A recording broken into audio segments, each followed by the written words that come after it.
السلام عليكم. معكم مصطفى من السويد. اليوم راح نحكي الحلقة الثانية بالتمديدات المنزلية.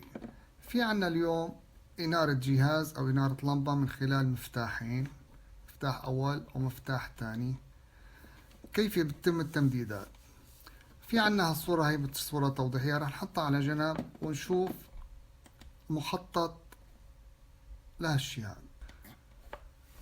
بنلاحظ المخطط اللي قدامنا مخطط توضيحي بسيط.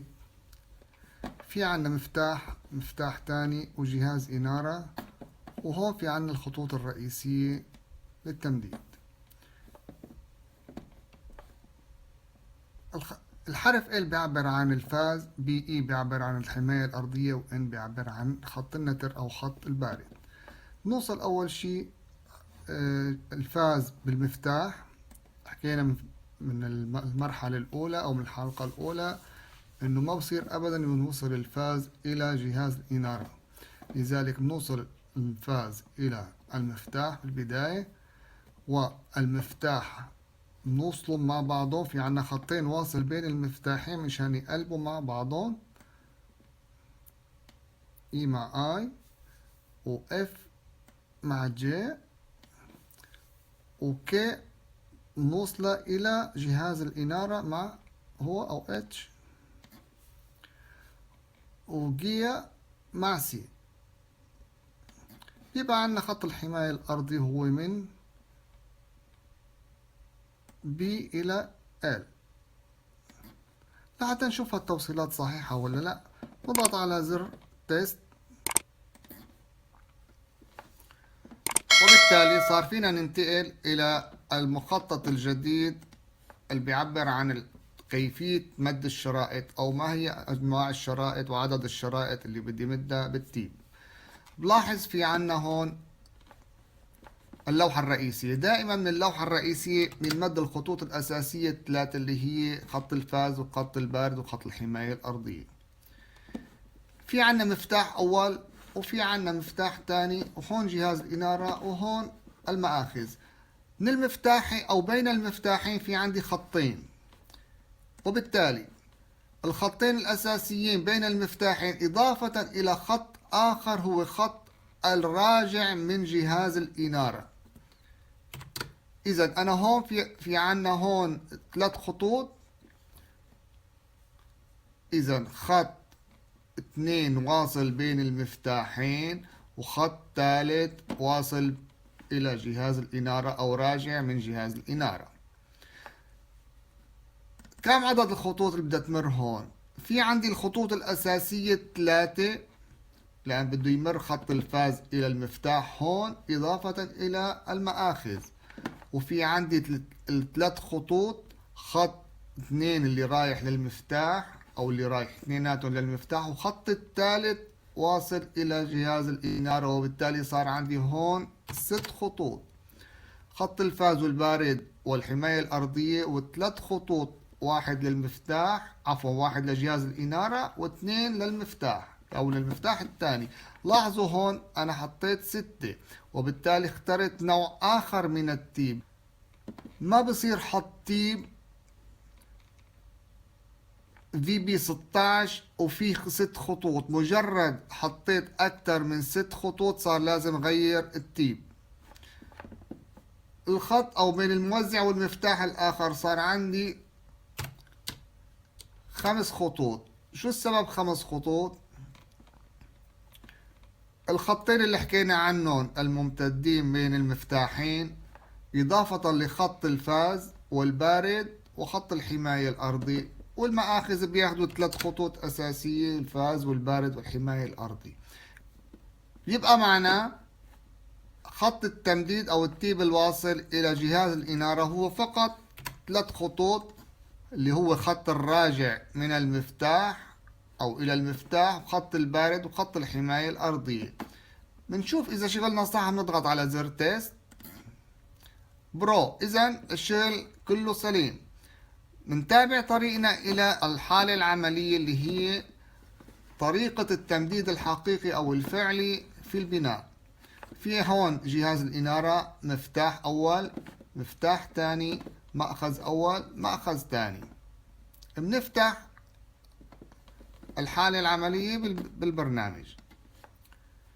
إذا بالانتقال للحالة العملية بلاحظ في عنا هالمخطط، الدوسة A بتشكل جهاز الإنارة، التيب الواصل من الدوسة A إلى المفتاح B، والتيب الواصل من الدوسة B أو الموزع أو المفتاح هون موجود أيضا إلى المأخذ، وعندنا الدوسة أو المأخذ C، إضافة للتيب الواصل من A إلى D، ومن D إلى E، والدوسة E. إذا فتحنا الدوسة A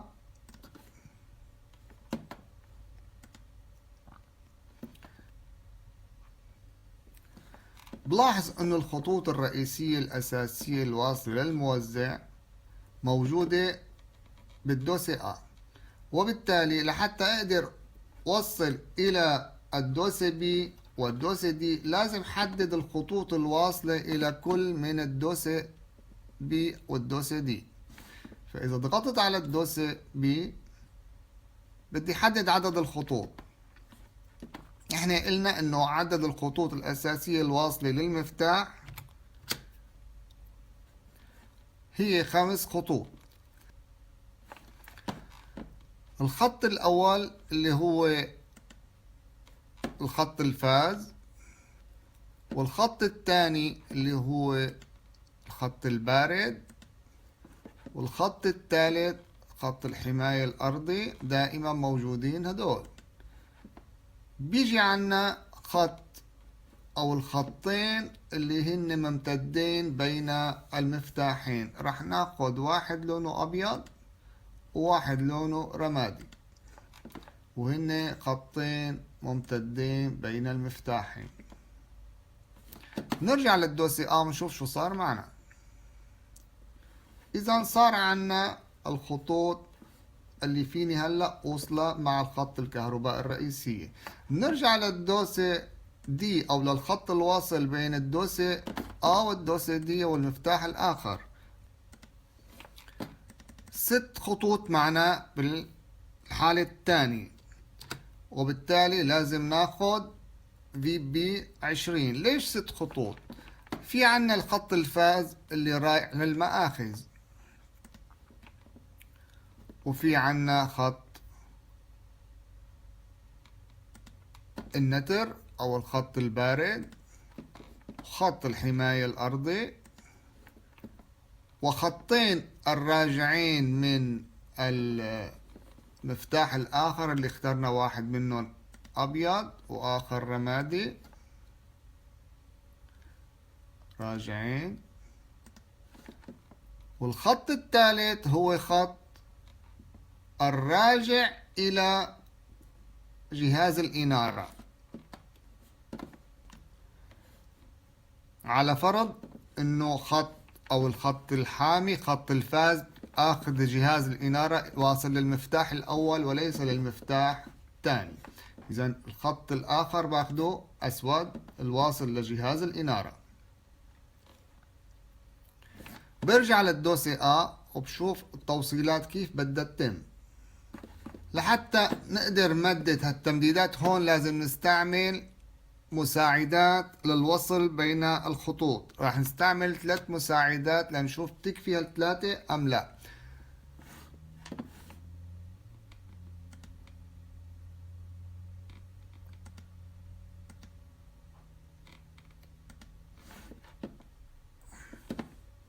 إذا المساعد الأول والمساعد الثاني ومساعد الثالث. بنمدد المساعد الأول بالنسبة للجهاز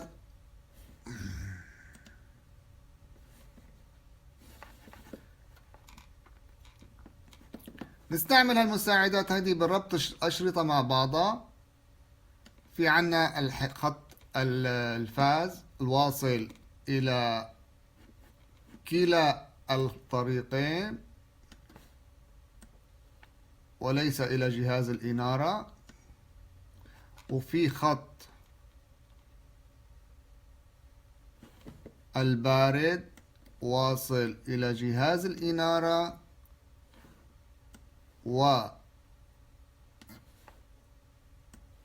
المفتاحين أو المآخذ بالمفاتيح، إضافة إلى خط البارد واصل أيضا إلى جهاز الإنارة والمفاتيح. يعني نحن أضفنا الخطوط الرئيسية وصلناها مع بعضها. ومنتابع في عنا خط الحماية الأرضي مباشرة، ناخد خط، وفي عنا خط البارد اللي هو لونه أزرق، خط السالب، وفي الخط اللي هو خط الراجع، خط الراجع واصل من أحد المفاتيح اللي هو قلنا خط دي، على اعتبار إنه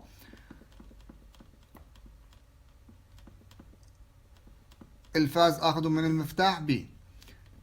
بيبقى وصل بين خطي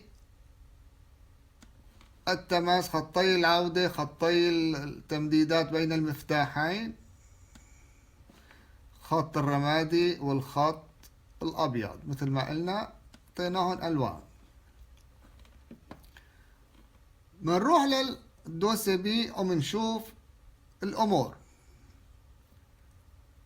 حددنا فيها عدد الخطوط إذا بدنا ننتقل للدوسي بي.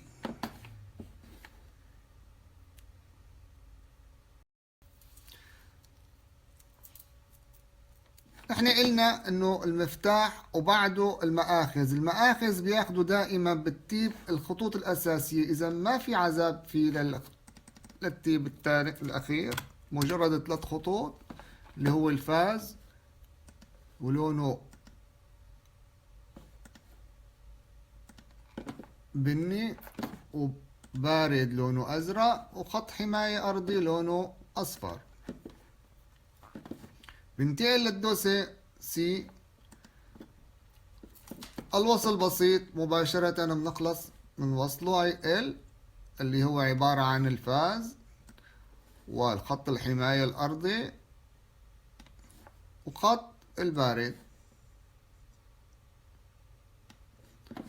نرجع للمخطط أو للدوسي بي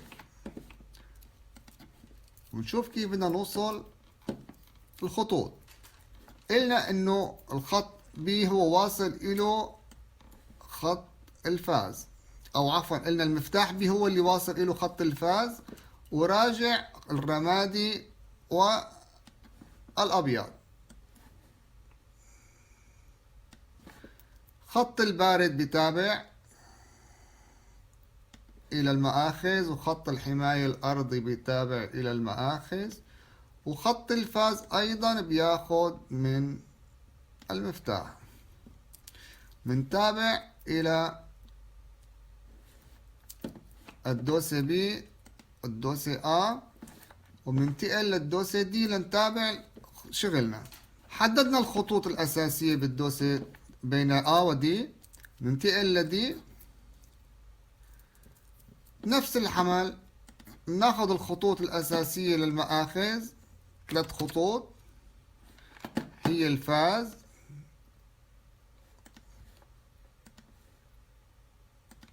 بني وحماية وبارد أزرق وحماية أرضية أصفر. ننتقل للدوسي دي، خط الحماية الأرضي،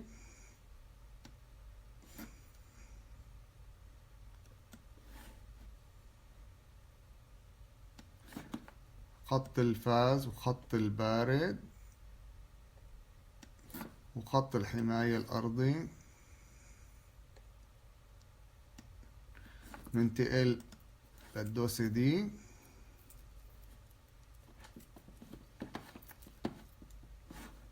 عفوا للدوسي اي. ننتقل للدوسي دي ومنتابع الوصل. في خط الفاز إلنا واصل مباشرة، هون ما عنا فاز، الفاز اخذينه من المفتاح الآخر لجهاز الإنارة. هون عنا خط الراجع اللي هو جاي محل الفاز، وفي عنا خط الراجع من المفتاحين. هون الأسود خط راجع إلى جهاز الإنارة، الأبيض راجع من المفتاح، والرمادي أيضا راجع من المفتاح.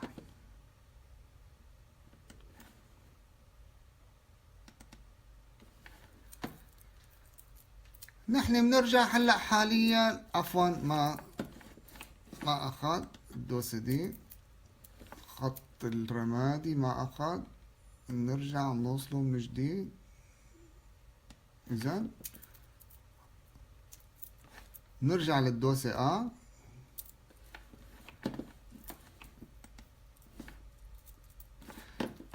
إذا كان شغلنا صح نرجع للتيست. إذا أعطانا إنارة فإذا شغلنا كله صح. لا، إذا ليش أعطانا البرنامج خطأ؟ لازم نعمل إعادة للتوصيلات أو مراجعة للتوصيلات. إذا دخلنا على التيب الواصل بين A و B، نلاحظ إنه عندي فاز وبارد وحماية أرضية، إضافة إلى خطين راجعين، هو الأبيض والرمادي. الدوسة بي بلاحظ إني واصل صحيح، إن الراجعين الأبيض والرمادي صحيح، الفاز واصل صحيح في مكانه، ومتابع طريقه إلى الدوسة سي اللي هي المآخذ، وهي ما بتشكل أي مشكلة. نتابع إلى التيب الواصل بين A والمفتاح الآخر. بلاحظ انه هون عندي صحيح 6 خطوط، ولكن انا نسيان اني حدد شو نوع الخط السادس اللي هو سفارت، اللي هو الاسود. الاسود هو عبارة عن خط راجع الى المفتاح، عفوا الى جهاز الانارة. خط راجع من المفتاح الى جهاز الانارة، بنتقل الى بغلق الشغل هذا وبنتقل الى التيست. اذا تمت الانارة، وبالتالي بنقول انه الشغل صحيح. اذا في المرة القادمة ان شاء الله رح نعمل كيفية الوصل بين 3 نقاط لجهاز انارة واحد. الى اللقاء في المرة القادمة ان شاء الله.